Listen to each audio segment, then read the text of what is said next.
నమస్కారం, నా పేరు త్రిష. ఛానల్ 9 న్యూస్ కి స్వాగతం. ముందుగా ముఖ్యాంశాలు. AP private schools association Nellore జిల్లా కమిటీల ప్రమాణ స్వీకారం. నేరాలు శివారులలో, తనిఖీలు సెంటర్లలో. 7 నదుల జలాలతో యాగం ప్రారంభించిన మంత్రి యానం. నాసిరకం పైపులు వాటర్ లీకేజ్. నెల్లూరు జిల్లా విడవలూరు మండలం విడవలూరు గ్రామంలో ట్యాంక్ 1 కు సంబంధించి పాత పైప్ లైన్ తొలగించి కొత్త పైప్ లైన్లను వేస్తున్నామని ఇదివరకే అధికారులు ప్రకటించారు. గ్రామ పంచాయతీ సెక్రటరీ ఆధ్వర్యంలో జరిగిన ఈ కార్యక్రమంలో పీవీసీ నాసిరకం పైపులు వేయటం వలన ట్యాంక్ నుండి రిలీజ్ అయిన వాటర్ నాసిరకం పైపులను పగలగొట్టుకుని బయటకు రావడం జరిగింది. నెల్లూరు జిల్లా విడవలూరు మండలం విడవలూరు గ్రామంలో ట్యాంక్ 1 కు సంబంధించి పాత పైప్ లైన్లను తొలగించి కొత్త పైప్ లైన్లను వేస్తున్నామని ఇదివరకే అధికారులు ప్రకటించారు. గ్రామ పంచాయతీ సెక్రటరీ ఆధ్వర్యంలో జరిగిన ఈ కార్యక్రమంలో పీవీసీ నాసిరకం పైపులు వేయటం వల్ల ట్యాంక్ నుండి రిలీజ్ అయిన వాటర్ నాసిరకం పైపులను పగలగొట్టుకుని బయటకు రావడం జరిగింది. గత 5 రోజుల నుండి ప్రజలు తాగునీటి సమస్యతో బాధపడుతున్నా అధికారులు పట్టించుకోవటం లేదు. అవగాహన లేని కూలీలను తీసుకువచ్చి పైప్ లైన్లను బిగించడం వల్ల పైప్ లైన్లకు సంబంధించి నాసిరకం పీవీసీ పైప్లను వాడటం వల్ల వాటర్ ఫ్లోటింగ్ ఎక్కువ కావడంతో కనీసం 200 మీటర్లు కూడా నీటిని సరఫరా చేయలేకపోయారు. ఈ సంఘటన ఉద్దేశించుకుని దాదాపు 1000 మీటర్ల పైప్ లైన్ను ఎలా పునరుద్ధరించగలరని ప్రజలు వాపోతున్నారు. ఈ క్రమంలో ప్రభుత్వం పూర్తిగా వైఫల్యమైందని ప్రజలు వాపోతున్నారు.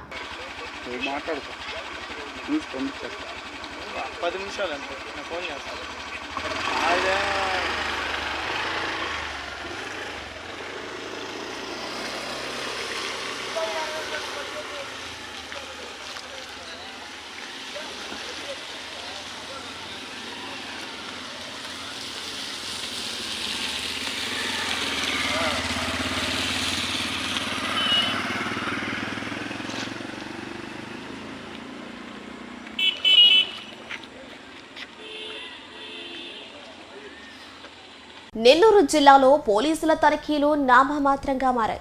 గత 3 రోజులుగా నెల్లూరులో జరిగిన తనిఖీల్లో మొదటి రోజు మాత్రమే ఒక వ్యక్తి వద్ద కత్తిని స్వాధీనం చేసుకుని ఆయుధ చట్టంతో రిమాండ్కు పంపారు.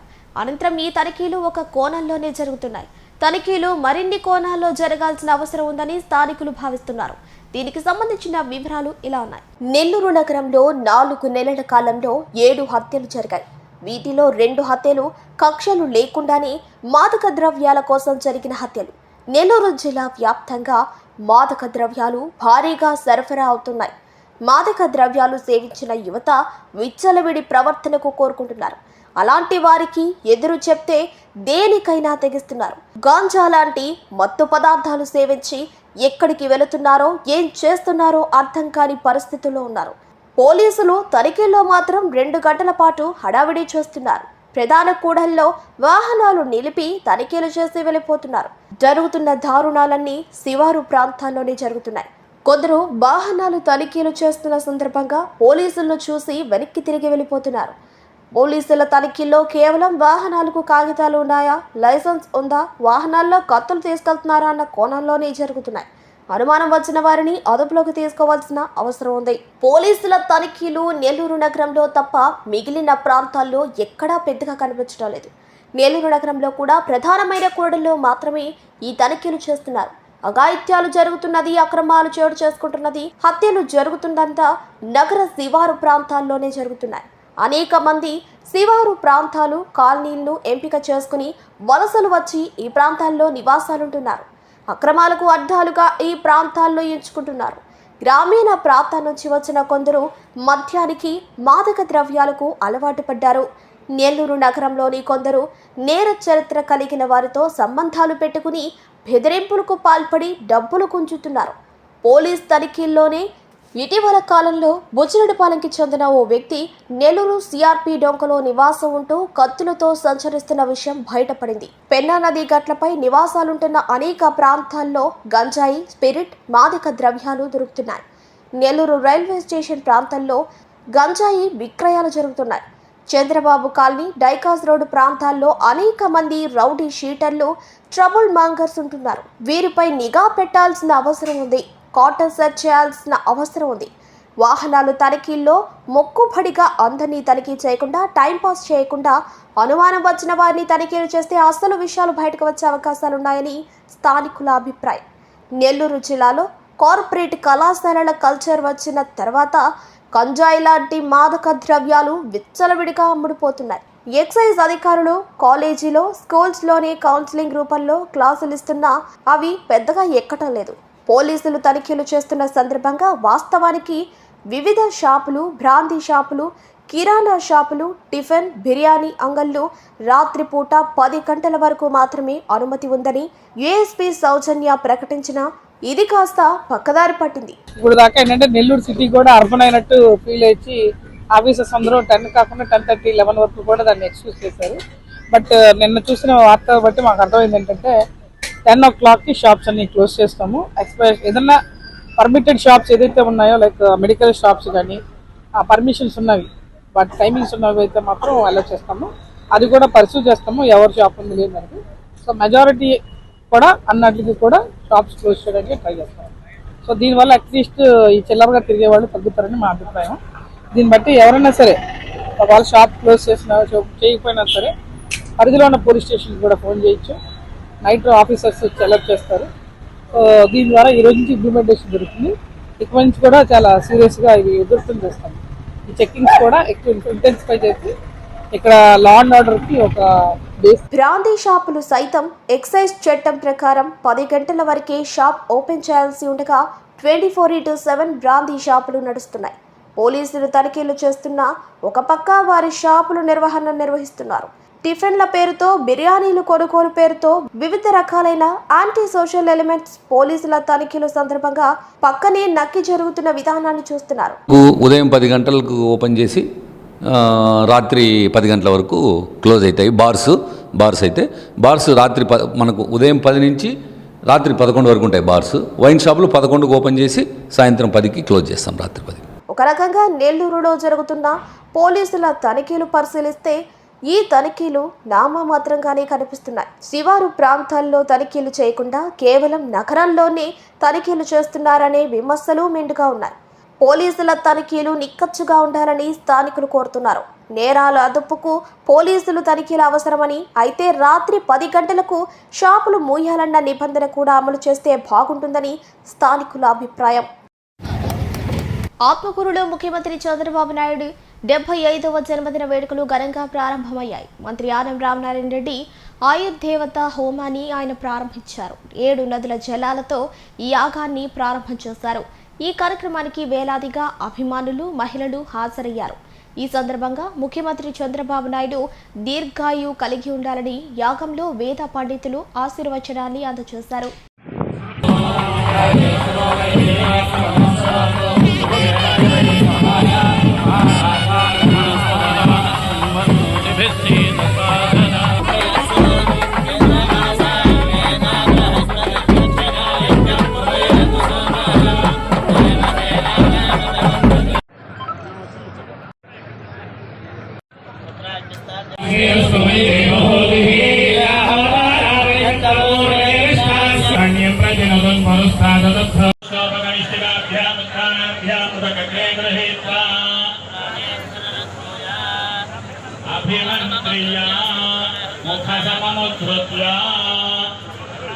ఓం శ్రీం హ్రీం క్లీం గ్లౌం గం గణపతయే పరవరద సర్వజన్మే ఓం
Amen.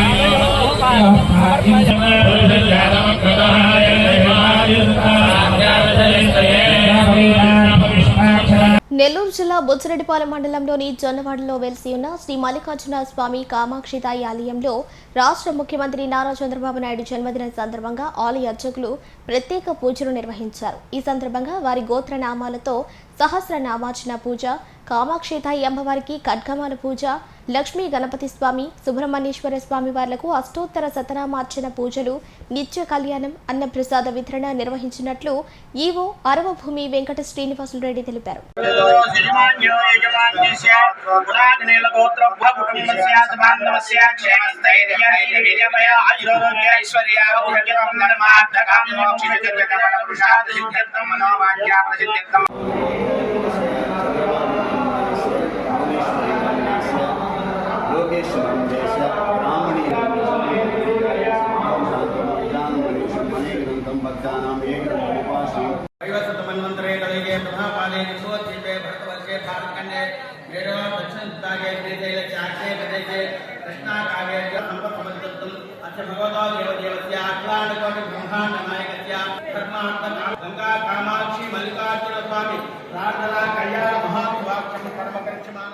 నెల్లూరు జిల్లా కలువై మండల కేంద్రంలోని తెలుగుదేశం పార్టీ కార్యాలయం నందు వెంకటగిరి శాసనసభ్యులు కురుగుళ్ల రామకృష్ణ ఆదేశాల మేరకు ఆంధ్రప్రదేశ్ రాష్ట్ర ముఖ్యమంత్రి నారా చంద్రబాబు నాయుడు 75వ పుట్టినరోజు వేడుకలు ఘనంగా నిర్వహించారు.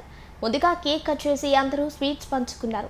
మండల పార్టీ కన్వీనర్ గోనుగుంట వెంకటేశ్వర నాయుడు మాట్లాడుతూ, ముందు చూపు ముందడుగు చంద్రబాబు నాయుడు గారి స్టైల్ అని, కాలేజీలో చదివేటప్పుడే విద్యార్థులకు నాయకుడిగా కొనసాగి ఈరోజు ఆంధ్రప్రదేశ్ రాష్ట్రంలోని ప్రజలందరినీ బంగారు బాటలో నడిపిస్తున్నారని ఆయన తెలియజేశారు.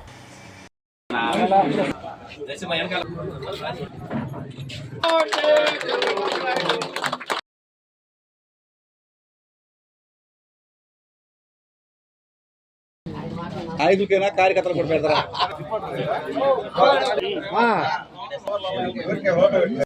మన ముఖ్యమంత్రి వర్యులు పెద్దలు శ్రీ నారా చంద్రబాబు నాయుడు గారి 75వ పుట్టినరోజు సందర్భంగా కలువాయి మండలం కలువాయి గ్రామం పార్టీ ఆఫీసులో ఆయనకు బర్త్డే కేక్ కట్ చేసి మండలం తరఫున విషెస్ చెప్పడం జరిగింది. అదేవిధంగా చంద్రబాబు నాయుడు గారు కాలేజీలో చదువుతున్నప్పుడే ఆయన కాలేజీ ఎన్నికల్లోనే విద్యార్థి నాయకుడిగా కాలేజీ ప్రెసిడెంట్గా ఎన్నికవ్వడం జరిగింది.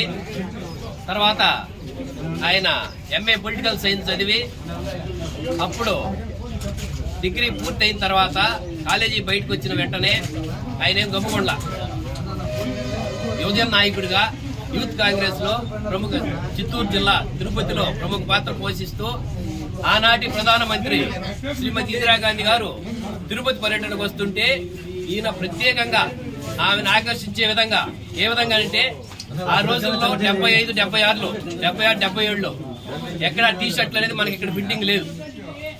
కోయంబత్తూరు వాళ్ళ ఫ్రెండ్స్ అందరూ కూర్చొని మాట్లాడుకొని కోయంబత్తూరు పోయి ఈయన 200 టీ షర్ట్లు ఆర్డర్ ఇచ్చి చేయించుకొని వచ్చి 200 బుల్లెట్ బైకులతో ఆమెకి స్వాగతం చెప్పడం జరిగింది. ఈ బుల్లెట్ బైకులతో స్వాగతం చెప్పే క్రమంలో ఆనాటి ముఖ్యమంత్రి గారిని ప్రధానమంత్రి గారు ఈ కుర్రోడు ఎవరో అని అడగటమో, యువజన కాంగ్రెస్ లో పనిచేస్తున్నారు అని చెప్పటము ఆమె దృష్టిని ఆకర్షించి వెంటనే ముఖ్యమంత్రి గారికి ఆనాటి ముఖ్యమంత్రి గారికి అతను ఒకసారి నన్ను కలపండి మాట్లాడాలని చెప్పటము, అక్కడే మీటింగ్ లోనే అతన్ని కల్పించి మాట్లాడి నువ్వు ఒకసారి ఢిల్లీ వచ్చి నన్ను కలవముందని చెప్పటము, తర్వాత జరిగిన ఇతను పోయే ఢిల్లీలో కలవటము, తర్వాత జరిగిన 78 అసెంబ్లీ ఎన్నికల్లో చంద్రగారి టికెట్ ఎమ్మెల్యే టికెట్ గా ఇచ్చి ఆయన గెలవటం జరిగింది. గెలిచిన తర్వాత అంజయ్య గారి ముఖ్యమంత్రి మంత్రివర్గంలో ఈయన సినీ ఆటోగ్రఫీ మంత్రిగా పనిచేయడం జరిగింది. చంద్రబాబు గారు 2047కి ఈ రాష్ట్రాన్ని దేశంలోనే మొదటి స్థానంలో నిలపాలనే ఉద్దేశంతో ఎంతో అభివృద్ధి గాని ఎక్కడ హైటెక్ అంటే టెక్నాలజీ ఐటీ టెక్నాలజీని ఎంతో డెవలప్ చేయాలని ఇన్ఫోసిస్ వాళ్ళు కానీ వాళ్ళందరినీ తీసుకొస్తున్నారు. నెల్లూరు జిల్లా ఉదయగిరిలో మేకపాటి చంద్రశేఖర్ రెడ్డి శాంతకుమారి ఆధ్వర్యంలో ఆదివారం ఆర్టీసీ బస్టాండ్ సమీపాన చంద్రశేఖర్ రెడ్డి ఇంటి ఆవరణలో రాష్ట్ర ముఖ్యమంత్రి నారా చంద్రబాబు నాయుడు పుట్టినరోజు వేడుకలు ఘనంగా నిర్వహించారు. ఈ కార్యక్రమంలో చంద్రశేఖర్ రెడ్డి అభిమానులు, కార్యకర్తలు పాల్గొన్నారు. అనంతరం కేక్ కట్ చేసి కార్యకర్తలకు, అభిమానులకు మేకపాటి దంపతులు స్వయంగా తినిపించి సంబరాలు జరుపుకున్నారు.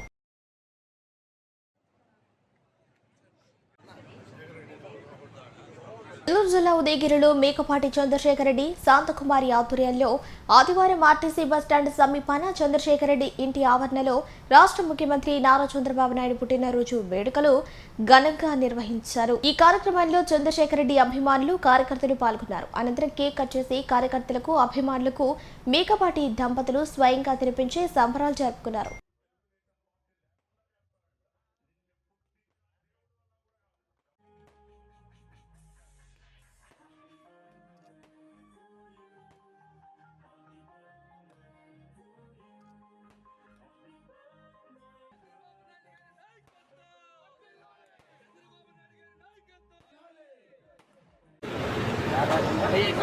అందరూ కూడా వచ్చి ఈ కార్యక్రమంలో పాల్గొన్నందుకు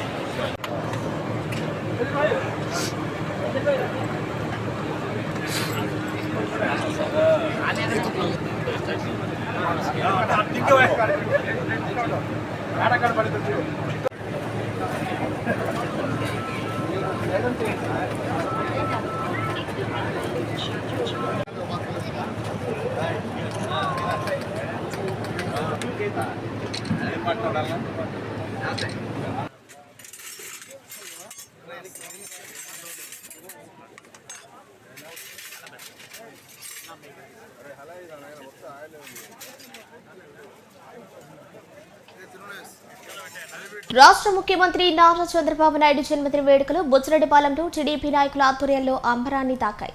పట్టణంలో నాయకులు, కార్యకర్తలు ముందుగా కేక్ ను కట్ చేసి ముఖ్యమంత్రికి జన్మదిన శుభాకాంక్షలు తెలిపారు. అనంతరం ప్రభుత్వ హాస్పిటల్లోని రోగులకు పండ్లు, రొట్లు అందజేసి అన్నదాన కార్యక్రమాన్ని నిర్వహించారు. ఈ సందర్భంగా వారు మాట్లాడుతూ రాష్ట్ర అభివృద్ధి కోసం నిరంతరం శ్రమిస్తున్న నాయకుడు చంద్రబాబు నాయుడు అని అన్నారు. చంద్రబాబు నాయుడు పాలనలో ఎన్నో అభివృద్ధి సంక్షేమ పథకాలు అమలవుతున్నాయన్నారు.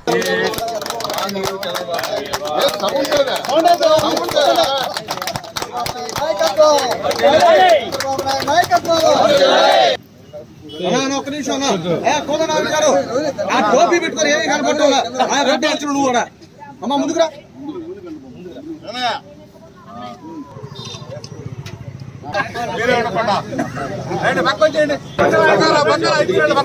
Happy birthday.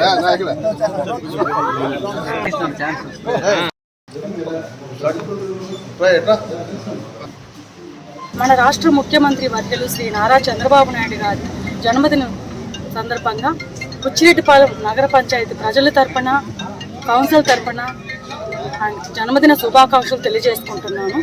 ఈరోజు ఈ కార్యక్రమానికి ఇంతమంది ఇక్కడికి వచ్చి చంద్రబాబు నాయుడు గారి జన్మదిన సందర్భంగా కేక్ కట్ చేయడం జరిగింది. అదేవిధంగా హాస్పిటల్లో ఉన్నటువంటి రోగులకి బ్లడ్ కూడా ఇవ్వడం జరుగుతుంది, అన్నదానం కూడా జరుగుతుంది. నారా చంద్రబాబు నాయుడు గారు నిండు నూరేళ్లు ఆయుర ఆరోగ్యాలతో సంతోషంగా ఇటువంటి పుట్టినరోజులు ఎన్నో జరుపుకోవాలని ఆ దేవుణ్ణి కోరుకుంటున్నాను. ఈ వార్తలు ఇంతటితో సమాప్తం. మరో బులెటిన్లో మళ్ళీ కలుద్దాం.